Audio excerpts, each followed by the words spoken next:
भाई ये जो 30,000 के आसपास का प्राइस सेगमेंट है ना, इसमें ऐसे धुआंधार फोन्स है मार्केट में, मतलब दुनिया भर के कंफ्यूजन ही कंफ्यूजन होती जा रही है। और अभी मोटो H60 Pro का रिव्यू डाला थोड़े दिन पहले, जिसमें मैंने बोला था भाई साहब नॉर्ड आने वाला है, तो डिमांड एंड सप्लाई चलती रहती है। और ये फोन भी 30,000 रुपीज के आसपास का है, एंड ये भी एक अच्छा कंटेंडर बन जाता है ऑलराउंडर फोन की कैटेगरी में। ऑलराउंडर फोन में क्या भाई, इसमें परफॉर्मेंस भी ठीक ठाक मिल जाए, कैमरा भी ठीक ठाक मिल जाए, बैटरी भी अच्छी हो जाए, डिस्प्ले, मतलब सारी जगह में 30,000 रुपए खर्चो और अपना काम चल जाए। तो कहां ये अच्छा है, कहां बुरा है, सारी चीजें आपको डिटेल में बताएंगे इस वीडियो में। मैं डब्बा खोलता हूं, तुम क्या करोगे भाई साहब? तो कर ना, सब्सक्राइब करो भाई साहब। तो भाई यहाँ पे कुछ ऐसा नीला नीला डब्बा हमारे को मिल जाएगा, और अंदर से खोलते ही इसके अंदर हमारे को मिल जाएगी क्विक स्टार्ट गाइड एंड साथ में एक कवर। और कवर जो है वही जैसे रबर का होता है ना, क्वालिटी अच्छी है, जिस कलर का फोन है उस हिसाब से कवर डाल के दिया इन्होंने। और नीचे ये आ जाता हमारा स्मार्टफोन, इसको भी देखेंगे। और इसके अंदर मिल जाता हमारे को 80 वॉट का चार्जर एंड अपनी OnePlus वाली लाल लाल केबल, और नीचे हमारे को मिल जाता है एक सिम इजेक्टर पिन। एंड भाई फाइनली ये आ जाता है हमारा स्मार्टफोन। ओहो क्या प्यारा लग रहा है भाई साहब। और ये जो कलर है ये है ड्राई आइस कलर। वैसे इसके अंदर हमारे को दो और कलर्स मिलेंगे, मार्बल सैंड्स और फैंटम ग्रे, जैसी आपकी चॉइस आप ले सकते हो। और इसकी स्टार्टिंग ही 8256 GB से है, 31,999 और 12,256 भी मिल जाएगा 34,999 का। कार्ड ऑफर, बैंक ऑफर अपने हिसाब से देख लेना। और भाई अच्छा खासा बड़ा फोन है, 6.83 इंचेस का। आपके अगर छोटे छोटे हाथ है मेरे जैसे तो भैया दिक्कत आएगी, क्योंकि हाथ में पकड़ने के बाद फोन भैया एक हाथ से तो चलता नहीं है। बैक में भी ग्लास मिलता है, और जो बैक की फिनिश है ना वो मैट मिलती है हमारे को, तो जो फिंगरप्रिंट्स वगैरह है वो नहीं आएंगे। जो इसका OnePlus का लोगो है वो ग्लॉसी में, और जो कैमरा का फ्रेम है वो हमारे को मेटल का मिलेगा, और जो साइड फ्रेम है वो प्लास्टिक का मिलता है। राइट साइड में volume rocker button, power button, और लेफ्ट साइड में action button, I mean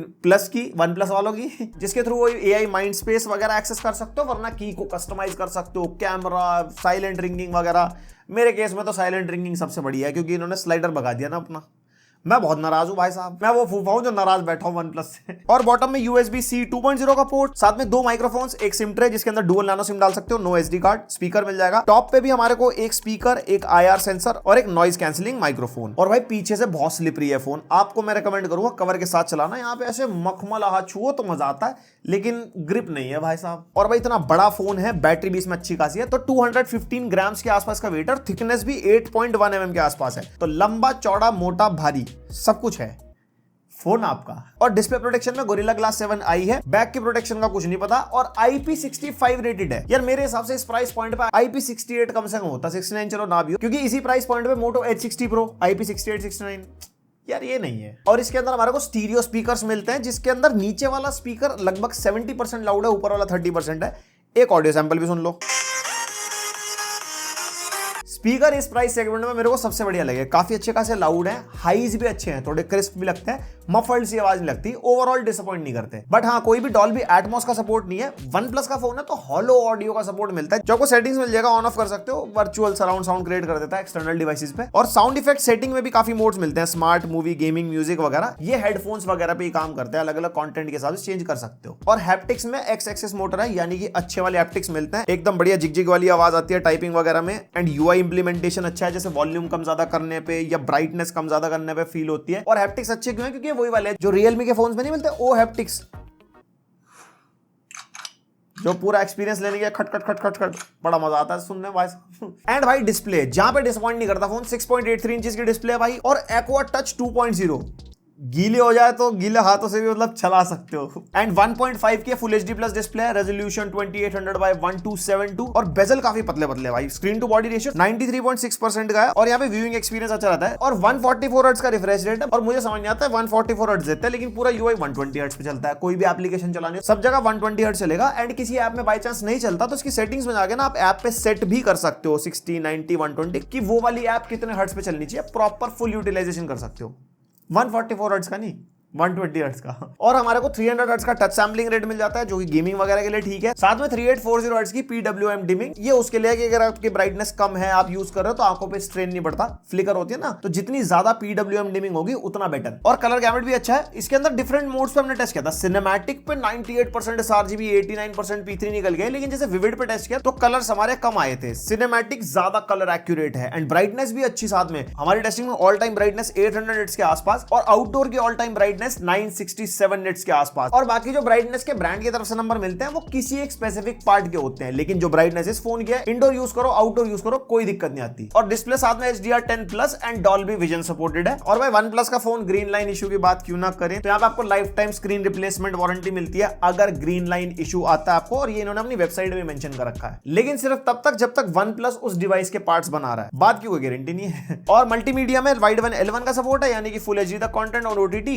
and Netflix पे HDR10 का सपोर्ट मिलता है। YouTube पे 4K 60 HDR तक बढ़िया आप चला सकते हो, बढ़िया HDR कैलिब्रेशन भी है, तो मल्टीमीडिया एक्सपीरियंस में फोन डिसअपॉइंट नहीं करेगा। आप ज्यादा मूवीज वगैरह देखते हो, OTT देखते हो या भाई की वीडियो देखते हो YouTube पे, एकदम बढ़िया दिखाई देगा तुम्हारा भाई डिस्प्ले के अंदर। तो भाई मल्टीमीडिया कंटेंट लवर्स के लिए बढ़िया है, क्योंकि बड़ा भी है ना फोन। एंड फिर आ जाती है बातें तकनीकी। 8s Gen 3 के साथ ये फोन आता है जिसमें LPDDR5X रैम है, UFS 3.1 स्टोरेज है। अब मैं 8s Gen 4 एक्सपेक्ट कर रहा था, क्योंकि Poco F7, iQOO Neo 10 जो इसी के प्राइस के आसपास आते हैं, उसके अंदर 8s Gen 4 मिलता है, साथ में UFS 4.0 स्टोरेज एटलीस्ट होनी चाहिए थी, इसमें 3.1 है। जिन यूजर्स को टारगेट करता है उससे फर्क नहीं पड़ेगा, बट वही है जब टेक्निकली कंपैरिजन होता है तो फिर बंदे के माइंड में आ ही जाती है ना। हाँ, UFS 3.1 एंड 4.0 में रीड एंड राइट स्पीड्स का डिफरेंस आता है, जो आप अपने सामने स्क्रीन पे देख सकते हो। एंड परफॉर्मेंस के लिए बेंचमार्क, सबसे पहले अंतुतु बेंचमार्क 1.4 मिलियन के आसपास स्कोर आ जाता है, और Geekbench 6 स्कोर ये है, OpenCL score for GPU। And Geekbench का AI बेंचमार्क आप देख सकते हो जो हमने GPU पे निकाला था। उसके अलावा स्ट्रेस टेस्ट, यहाँ पे wildlife extreme stress test किया जिसमें 89% की स्टेबिलिटी निकल गई, एंड 15 मिनट्स का CPU स्ट्रेस टेस्ट का ग्राफ जो बढ़िया 81% की max performance, and even 30 minutes में भी ग्राफ सही से मेंटेन हो गया था, जस्ट बिकॉज इसके अंदर ना 7300 mm स्क्वायर का वेपर चेंबर कूलिंग सिस्टम है, तो हीट वगैरह सही मैनेज हो जाती है। And day to day life में फोन कोई प्रॉब्लम नहीं करता, multiple side by side apps खोलो, रैम ऑप्टिमाइजेशन भी अच्छा है, लाइक बैकग्राउंड में अगर आप बहुत सारी एप्स खोल देते हो तो बहुत पहले जो ऐप खोली होती है वो भी खुली रहती है, ऐसा नहीं कि भाई बैकग्राउंड में किलविल हो गई। और उसके बाद परफॉर्मेंस पता लगती है गेमिंग में। सबसे पहले BGMI स्मूथ पे एक्सट्रीम टेस्ट किया तो भाई 90 FPS यहाँ पे बढ़िया मिल जाता है, लंबे गेम प्ले में 89-90 का एवरेज मेंटेन हो जाता है। एंड इसके अंदर हमारे को एक एडेप्टिव फ्रेम बूस्टर मिलता है, वहां पे इसकी 144 हर्ट्ज की डिस्प्ले काम में आती है। इसमें क्या होता है, वही है फ्रेम बूस्ट हो जाते हैं, एंड यहाँ पे 130-140 FPS पे हमारा BGMI चलने लगता है। उसके बाद कॉल ऑफ ड्यूटी मोबाइल जिसमें लो पे अल्ट्रा बढ़िया 90 FPS जाता है, इसके अंदर फ्रेम बूस्टर मोड हमारा नहीं चलता। एंड अगर मैक्स में मैक्स खेलोगे तो वही स्टेबल 60 FPS पे खेल सकते हो। फिर वुदरिंग वेव्स बैलेंस्ड पे टेस्ट किया हमने, 60 FPS सेट कर दिए थे मेन्यू के अंदर, एंड वही हमारी 45, 50, 55 एवरेज FPS, यानी कि ठीक ठाक गेम प्ले आप वुदरिंग वेव्स में कर लोगे। और अगर क्वालिटी पे सेट करते हो तो भी यहाँ पे अच्छे FPS मेंटेन हो जाते हैं 50-55 के आसपास। Then Genshin Impact medium settings, FPS को 60 पे सेट कर दिया था, एंड इसके अंदर वही 55-60 FPS मिल जाता है। थोड़े कॉम्बैट वगैरह के अंदर 50 तक ड्रॉप होते हैं, बट प्लेबल एक्सपीरियंस रहता है। और इसके अंदर एडेप्टिव फ्रेम बूस्टर चल रहा था जिससे हमारे अप टू 90 FPS तक फ्रेम रेट मिल जाते हैं, 85-90 के आसपास। और उसके बाद गेंशिन इंपैक्ट को हाईएस्ट सेटिंग पे भी टेस्ट किया जिसमें 60 FPS सेट कर दिया था। इसके अंदर थोड़े ड्रॉप्स वगैरह मिलते हैं हमारे को कॉम्बैट वगैरह में, मतलब 45 FPS तक भी आ जाता है, वरना 50-55 का एवरेज तो मेंटेन कर ही जाता है। एंड इसके अंदर भी अगर एडेप्टिव फ्रेम बूस्टर लगा देते हैं ना तो इसके अंदर भी वो 90 FPS तक चला जाता है। और अच्छी खासी लंबी गेमिंग करने के बाद ना फोन वार्म तो फील होता है हाथ में, स्क्रीन साइड से 39-40 डिग्रीज तक, फ्रेम साइड से 34 डिग्रीज तक, एंड बैक से भी 39-40 डिग्रीज तक चला जाता है। तो ऐसा ज्यादा गर्म नहीं, वार्म फीलिंग आपको हाथ में आएगी। और भाई गेमिंग फीचर्स जिसके अंदर डिफरेंट मोड्स मिलते हैं, प्रो गेमर मोड पे टेस्ट किया था हमने तो। और उसके अलावा यहाँ पे बहुत सारे फीचर्स हैं, मैं थोड़ा सा स्क्रॉल कर देता हूँ। Call blocker, performance boost, bypass charging, yes ये एक अच्छा फीचर है फॉर गेमिंग, जिसके अंदर आप फोन को चार्ज करते हो तो डायरेक्टली मदरबोर्ड को पावर मिलती है, बैटरी का रोल बीच में खत्म आता है जिससे हीटिंग थोड़ी कम होती है। And screenshot, game capture, recording, ये वो जो भी गेमिंग के फीचर आजकल सारे फोन में मिल जाते हैं वो सब इसके अंदर भी है। और सेंसर्स एंड कनेक्टिविटी में 11 5G के बैंड्स मिलते हैं, जियो के साथ यूज करा था, हमारे को कोई ऐसी दिक्कत नहीं आई। ब्लूटूथ वर्जन 5.4 है, वाईफाई 6 है, NFC भी मिलता है, साथ में IR सेंसर भी है, कोई AC टीवी वगैरह कुछ कंट्रोल करना फोन से डायरेक्टली कर पाओगे। और फ्रंट में हमारे को ऑप्टिकल फिंगरप्रिंट स्कैनर मिलता है जो कि ठीक ठाक काम कर जाता है, ऐसी कोई दिक्कत नहीं है। एंड यस कोई भी eSIM का सपोर्ट नहीं है, तो अगर आप अपने कोई प्रीवियस डिवाइस पे eSIM पे हो और आप Nord 5 पे जंप कर रहे हो तो आपको फिजिकल सिम में कन्वर्ट कराना पड़ेगा। एंड सेंसर्स ऐप में टोटल 35 सेंसर शो कर रहा था, मेजरली गेमिंग के लिए जायरो ज्यादा लोग यूज करते हैं तो जायरो सेंसर हम टेस्ट कर रहे थे, बढ़िया चल रहा था। Then operating system and user interface, Android 15 out of the box मिलता है विद Oxygen OS 15, जिसमें 4 इयर्स के Android अपडेट्स एंड 6 इयर्स के सिक्योरिटी अपडेट्स, जो कि काफी अच्छी चीज है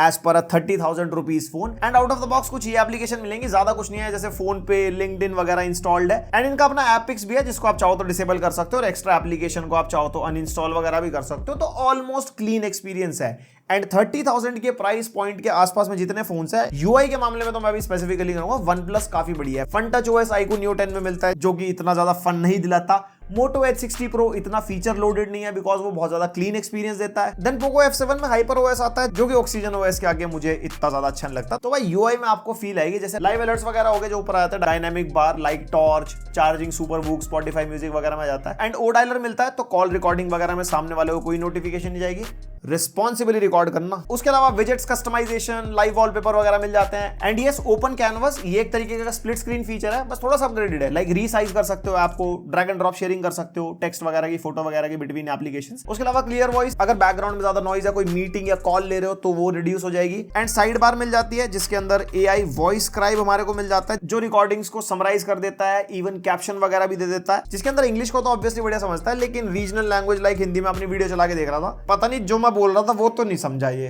तो टाइमली शायद फ्यूचर के साथ अपग्रेड हो जाए। बाकी फोन का अपना split screen, floating screen and display के लिए ग्लोव मोड भी मिल जाता है। अगर आपने ग्लव्स वगैरह पहने हैं जो कि सर्दियों में बहुत काम आता है तो फोन आप उससे चला पाओगे। देन AI फीचर्स, यहाँ पे जो प्लस की है उसके ऊपर आपको माइंड स्पेस एडेड होता है। ये बिल्कुल सेम वैसे ही काम करता है जैसे नथिंग के फोन में एसेंशियल की है ना, जो भी आपकी स्क्रीन पे होगा उसको समराइज वगैरह कर देता है, उसके इन्फॉर्मेशन अपने स्पेस में नोट कर लेता है। अगर आप कुछ ज्यादा रीडिंग करते हो, आपको कुछ चीजें सेव करने की आदत है तो वहां पे काफी काम आता है। और गैलरी में AI फीचर्स हैं जैसे AI detail boost, unblur, eraser, reframe जो आजकल सारे फोन्स में मिल जाते हैं। कॉल असिस्टेंट भी है जिसके अंदर कॉल ट्रांसक्राइब करा सकते हो, उसमें भी सेम चीज है। इंग्लिश तो अच्छे समझता है, हिंदी में हिट एंड मिस है, कुछ ज्यादा धीरे या प्योर भाषा में बोलो तो समझ जाएगा। अब यहाँ पे मैं बोल रहा हूँ प्योर भाषा, प्योर को हिंदी में क्या कहेंगे? अबे साले। स्वच्छ भाषा अगर जैसे मैं बोलूं, अच्छा शुद्ध हो गया, प्योर, स्वच्छ साफ हो गया, हिंदी ठीक नहीं है बेचारे, इसकी क्या गलती निकाले। और कॉल की रिकॉर्डिंग को समराइज भी करा सकते हो आप, की आइटम्स को पूरा समराइज करता है। नोट्स में भी यही है, format, cleanup, polish, continue writing, elaborate, जो सारे फीचर्स होते हैं नोट्स में, अगर आप ज्यादा चीजें लिखते हो वहां पे काफी हेल्प हो जाएगी। और इसके 80 वॉट के चार्जर से 30 मिनट्स में 50% तक चार्ज हो जाता है एंड फुल चार्ज होने में 1 आवर 17 मिनट्स के आसपास लगते हैं,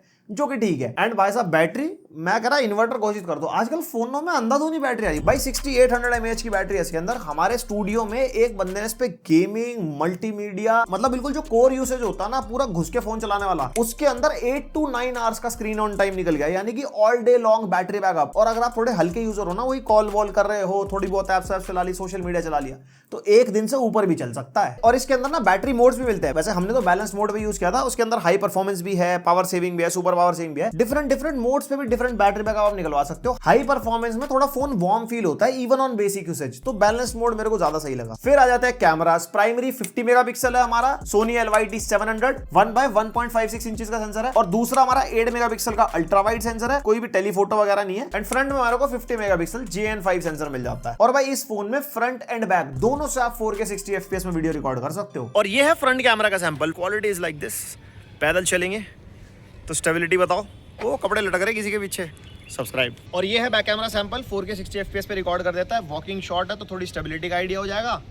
माइक भी फोन का है भाई, तुम्हारा वेनमस्टे का सब्सक्राइब कर दो। और ये रहे भाई कैमरा सैंपल्स। यहाँ पे सबसे पहले आउटडोर में आप देख सकते हो, अल्ट्रा वाइड और प्राइमरी के अंदर थोड़ा सा कलर शिफ्ट है। अल्ट्रा वाइड थोड़ा डार्कर साइड रहता है, प्राइमरी हमारा काफी ब्राइट रहता है। And yes 2x digital zoom भी है। तो यहाँ पे बेसिकली 3 ही है, 0.6, 1x and 2x। And photos भाई अच्छी खासी शार्प आती हैं, बूस्टेड भी फील होती है, लाइक ग्रीन्स, मोर ग्रीन्स, आसमान नीला तो ज्यादा नीला, रेड्स है तो थोड़े ज्यादा रेड्स। और जो स्किन टोन्स है ना, ये नेचुरल टाइप स्किन टोन्स रखता है, कुछ ऐसा प्रोसेस नहीं करता कि हाँ भाई बंदे को सुंदर बना दे, कुछ बना दे। यस वैसे इसके अंदर रीटच, फिल्टर्स और एक्स्ट्रा मोड्स भी मिलते हैं। यहाँ पे मिस्टी, ग्लोइंग, ये वो सब करके हमने कुछ ऑन नहीं किया था, नॉर्मल विदाउट एनी इफेक्ट्स खींची थी। ओवरऑल शार्पनेस वगैरह भी अच्छी है इमेजेस के अंदर। अल्ट्रा वाइड में शैडोज थोड़ी सी डार्क हो जाती हैं एंड जो डायनामिक रेंज है वो भी अच्छी है, मेंटेन कर जाता है। लाइक कहीं पे किसी फोटो में ब्राइटेस्ट पार्ट है या डार्केस्ट पार्ट है उसके अंदर। और भाई फिर आ जाते हैं यहाँ पे portrait, specifically human samples, and उसके अंदर एज डिटेक्शन बहुत अच्छा है, स्किन टोन्स अच्छी मेंटेन कर जाता है, ओवरऑल फोटोज अच्छी आती है एंड डिटेल्स वगैरह बढ़िया मेंटेन कर जाता है। फिर आ जाते हैं फ्रंट कैमरा के सैंपल्स। एंड फ्रंट कैमरा में भी सेम ही है, वही मतलब जो स्किन टोन्स है काफी नेचुरल रहती है। एंड फ्रंट कैमरा के काफी सारे सैंपल्स हैं, लो लाइट वगैरह के भी हो गए, अच्छी निकाल देता है फोटोज। इवन पोर्ट्रेट में भी एज डिटेक्शन फ्रंट कैमरा का भी अच्छा है। और फिर अल्टीमेटली लो लाइटिंग की फोटोज होगी। लो लाइटिंग में वही 8 मेगापिक्सल अल्ट्रा वाइड है, तो उससे तो ज्यादा उम्मीद करने की जरूरत नहीं है। आप अगर जूम वगैरह करके देखोगे कोई ऐसा डिटेल वगैरह नहीं है, लेकिन हाँ प्राइमरी सेंसर से ठीक ठाक डिटेल्स आ जाती है। एंड लो लाइट में भी एज सच कहीं पे फोन यहाँ पे डिसअपॉइंट तो नहीं करता। तो कैमरा को एकदम स्पष्ट शब्दों में बताऊं, 30,000 के हिसाब से अच्छी फोटो से खींच देता है। कंपेयर करें अगर पोको F7 जैसे फोन से। तो भाई हो गया OnePlus Nord 5 का पूरा रिव्यू। एंड यहाँ पे अगर आपका कोर मोटिव सिर्फ और सिर्फ परफॉर्मेंस है तो आप ये स्किप करके पोको F7 या iQOO Neo 10 के लिए जा सकते हो। पोको F7 iQOO Neo 10 में भी अपने अपने डिफरेंसेस है। iQOO Neo 10 थोड़ा कैमरा वाइज बेटर है, पोको F7 कैमरा वाइज अच्छा नहीं है, बट बैटरी का डिफरेंस आता है। पोको F7 में मेटल फ्रेम, iQOO Neo 10 में प्लास्टिक फ्रेम वगैरह बहुत सारी चीजें हैं। दोनों के रिव्यूज है चैनल पे, एक एक बार चेक कर लेना। उसके अलावा direct competition Moto Edge 60 pro से भाई इसका बहुत बनता है, बिकॉज दोनों ही ऑलराउंडर फोन्स हैं। लेकिन मैं कहूंगा नॉट 5 की परफॉर्मेंस एज 60 प्रो के कंपैरिजन में बेटर है, लेकिन आईपी रेटिंग में बेटर नहीं है। फिर वहीं पे बैटरी नॉट 5 की बेटर है,